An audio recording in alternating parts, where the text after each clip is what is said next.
And now I'm going to be reading some more of the Rime of the Ancient Mariner. I had stopped at part 3. I will now continue on part 4 and continue on from there. I fear the ancient mariner, I fear thy skinny hand, and thou art long and lank and brown, as is the ribbed sea sand. I fear thee and thy glittering eye, and thy skinny hand so brown. Fear not, thou wedding guest, this body dropped not down. Alone, alone, all alone, alone on a wide, wide sea, and never a saint took pity on my soul in agony. The many men so beautiful, and they all dead, did die, and 1,000,000 slimy things lived on, and so did I. I looked upon the rotting sea, and drew my eyes away. I looked upon the rotting deck, and there the dead men lay. I looked to heaven and tried to pray, but or ever prayer had gushed, a wicked whisper came, and made my heart as dry as dust. I closed my lids and kept them close, till the balls like pulses beat. For the sky and the sea and the sea and the sky lay like a load on my weary eye, and the dead were at my feet. The cold sweat melted from their limbs, nor rot did reek did they. The look with which they looked on me had never passed away. An orphan's curse would drag to hell a spirit on high. But oh, more horrible than that is the curse in a dead man's eye. 7 days, 7 nights I saw that curse, and yet I could not die. The moving moon went up the sky, and nowhere did abide. Softly she was going up, and a star or two beside. Her beams bemocked the sultry main, like April hoar frost spread, and where the ship's huge shadow lay, the charmed water burnt alway, a still and awful red. Beyond the shadow of the ship I watched the water snakes. They moved in tracks of shining white, and where they reared, the elfish light fell off in hoary flakes. Within the shadow of the ship I watched their rich attire, blue, glossy green, and velvet black.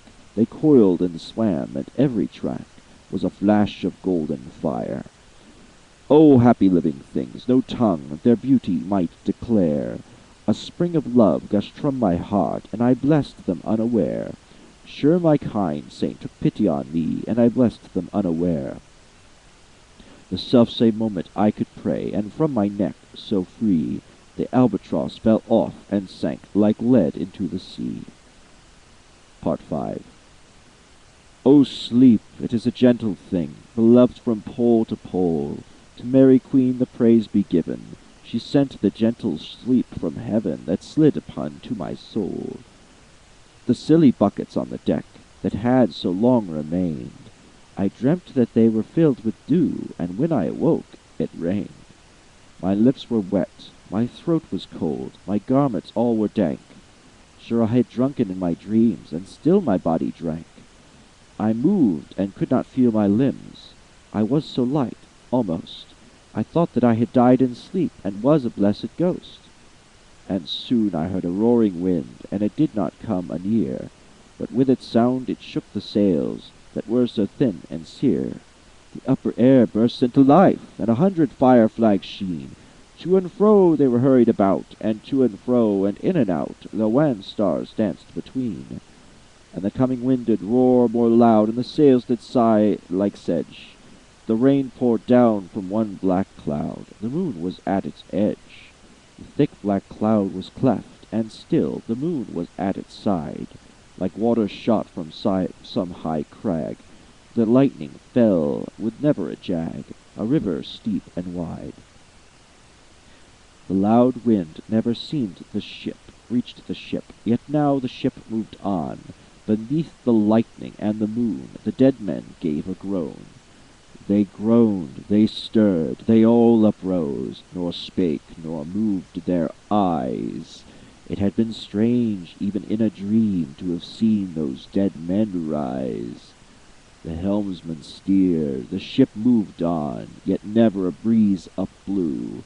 The mariners all 'gan work the ropes, where they were wont to do. They raised their limbs like lifeless tools. We were a ghastly crew. The body of my brother's son stood by me, knee to knee. The body and I pulled at one rope, but he said naught to me. I fear the ancient mariner, be calm, thou wedding guest. 'Twas not those souls that fled in pain, which to their courses came again, but a troop of spirits blest. For when it dawned, they dropped their arms, and clustered round the mast. Sweet sounds rose slowly through their mouths, and from their bodies passed. Around flew each sweet sound, then darted to the sun. Slowly the sounds came back again, now mixed, now one by one. Sometimes a droppin' from the sky, I heard the skylark sing. Sometimes all little birds that how they seemed to fill the sea and air with their sweet jargoning. And now 'twas like all instruments, now like a lonely flute, and now it is an angel's song that makes the heavens be mute.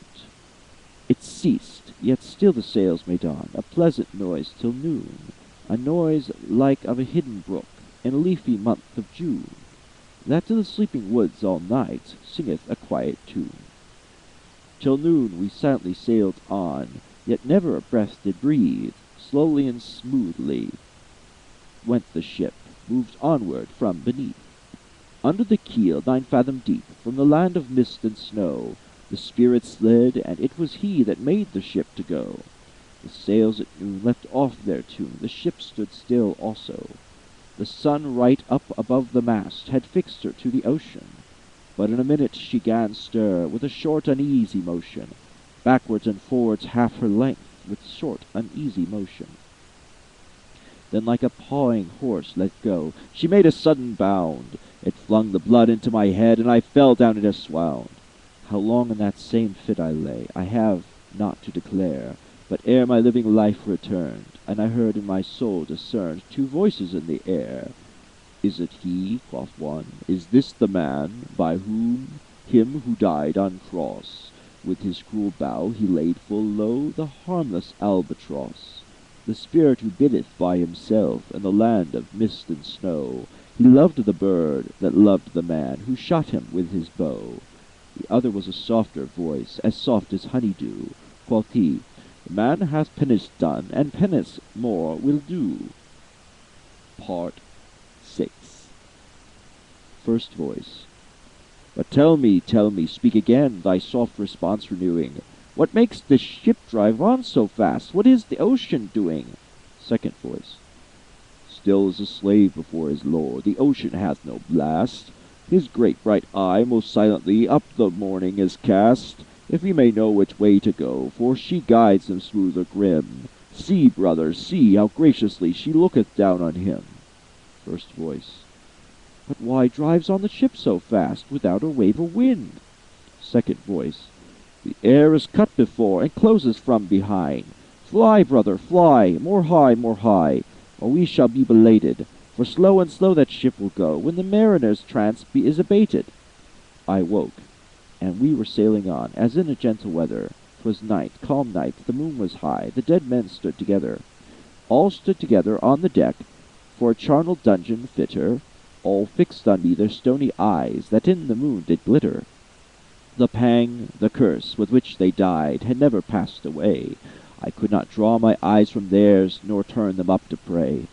And now the spell was snapped. Once more I viewed the ocean green, and looked far forth, yet little saw of what had else been seen. Like one that on a lonesome road doth walk in fear and dread, and having once turned round, walks on, and turns no more his head, because he knows a frightful fiend doth close behind him tread. But soon there breathed a wind on me, nor sound nor motion made. Its path was not upon the sea, in a ripple or in shade. It raised my hair, it fanned my cheek, like a meadow gale of spring. It mingled strangely with my fears, yet it felt like a welcoming. Swiftly, swiftly flew the ship, yet she sailed softly too. Sweetly, sweetly blew the breeze, on me alone it blew. O dream of joy, is this indeed the lighthouse top I see? Is this the hill? Is this the kirk? Is this mine own country? We drifted o'er the harboured bar, and I with sobs did pray, O let me be awake, my God, O let me sleep alway. The harbour bay was clear as grass, so smoothly it was strewn, and on the bay the moonlit lay in the shadow of the moon. The rock shone bright, the kirk no less, that stands above the rock, the moonlight steeped in silentness, the steady weathercock. And the bay was white with silent light, till rising from the same, full many shapes the shadows were, in crimson colours came. A little distance from the prow, those crimson shadows were. I turned my eyes upon the deck. O Christ, what saw I there? Each corpse lay flat, lifeless and flat, and by the holy rood, a man, a light, a seraph man, on every course there stood. The seraph band, each waved his hand, it was a heavenly sight. There stood as signals to the land, each one a lovely light. The seraph band, each waved his hand, no voice did they impart, no voice, but oh, the silence sank like music on my heart. But soon I heard the dash of oars, I heard the pilot's cheer, my head was turned before and sway, and I saw a boat appear. The pilot and the pilot's boy I heard from coming fast. Dear Lord in heaven, it was a joy the dead men could not blast. I saw a third, I heard his voice, it is the hermit, good, he singeth loud his godly hymns, that he maketh in the wood. He shrived my soul, he'll wash away the albatross's blood. Part 7. This hermit good lives in that wood, which slopes down to the sea. How loudly his sweet voice he rears, he longs to talk with mariners, that come from a far country. He kneels at morn and noon and eve, he hath a cushion plump, and in the moss that wholly hides the rotten old oak stump. The skiff-boat neared, I heard him talk, why this is strange, I trow, which of these lights so far and many, that single made but now? Strange by my faith, the hermit said, and they answered not our cheer, and the planks look warped, and see those sails, how thin they are and sere. I never saw aught like to them, unless perchance it were. Brown skeletons of leaves that lag my forest book along, but the ivy toad is heavy in snow, and the owlet whoops to the wolf below, and eats the she-wolf's young. Dear Lord, it hath a fiendish look, the pilot made reply. I'm afeard. Push on, said the hermit cheerily. The boat came closer to the ship, but I nor smoked nor stirred. The boat came close beneath the ship, and straight a sound was heard. Under the water it rumbled on, still louder and more dread. It reached the ship, it split the bay, the ship went down like lead. Swine there that loud and dreadful sound, with sky and ocean smote, like one that hath been 7 days drowned, my body lay afloat. But sweet as ships I found myself within the pilot's boat. Upon the whirl where sank the ship, the boat spun round and round, and all was still save that the hill was telling of the sound. I moved my lips, the pilot shrieked, and fell down in a fit. The holy hermit raised his eyes, and prayed where he did sit. I took the oars, the pilot's boy, who oft now doth crazy go, laughed loud and long, and all the while his eyes went to and fro. Ha ha, quoth he, full plain I see, the devil knows how to row. And now, all in my own country, I stood on the firm land, and hermit stepped forth from the boat, and scarcely could he stand. Oh, shrieve me, holy man, the hermit crossed his brow. Say quick, quoth he, I bid thee say, what manner of man art thou? For with the frame of mine was wrenched with a woeful agony, which forced me to begin my tale, and then it left me free. Since then, at an uncertain hour, that agony returns, and till my ghastly tale is told, the heart within me burns. I pass like night from land to land, I have strange power of speech. From the moment that his face I see, I know the man that must hear me, and to him my tale I teach. With a loud uproar bursts from that door, the wedding guests are there, but in the garden bower they bride, the bridesmaids sing are, with hark and little vesper bell, which biddeth me to prayer. O wedding guest, the soul hath been alone in a wide, wide sea, so lonely 'twas, that God himself scarce seemed there to be. O sweeter than the marriage feast, 'tis sweeter far to me, to walk together to the kirk with a goodly company, to walk together to the kirk, and all together pray, while each to his great Father bends, old men and babes, and loving friends, and youths and maidens gay. Farewell, farewell, but this to tell, to thee, thou wedding guest, he prayeth well who loveth well both man and bird and beast. He prayeth best who loves best all things both great and small, but the dear God who loveth us, and made us loveth all. The mariner whose eye is bright, whose beard with age is hoar, is gone, and now the wedding guest, turned from the bridegroom's door. He went like one that had been stunned, and is of sense forlorn. A sadder and wiser man, he rose in the morrow morn. And that is all. I have now read the Rime of the Ancient Mariner, albeit the part 7 I read a little on the fast side. Either way, I hope you guys enjoyed the journey, and I'm sorry if the sound comes out differently than I had intended. Goodbye.